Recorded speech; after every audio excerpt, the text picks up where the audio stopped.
Hi, my name is Deepa Phillips, the Denver real estate agent. And if you are new to my YouTube channel, welcome to my YouTube channel. If you're returning, welcome back.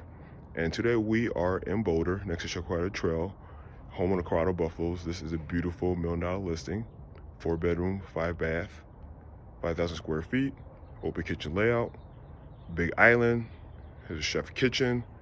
And when you go into the master bedroom, you are going to see how beautiful the bathtub is. And we are about to tour this beauty. We're about to walk in. Let me know in the video, in your comments, what you like, what's the best feature of this house. And at the end of the day, I want to be a resource for you, a realtor for life. And before you leave, please make sure you subscribe to my YouTube channel, and let's take a look at this home.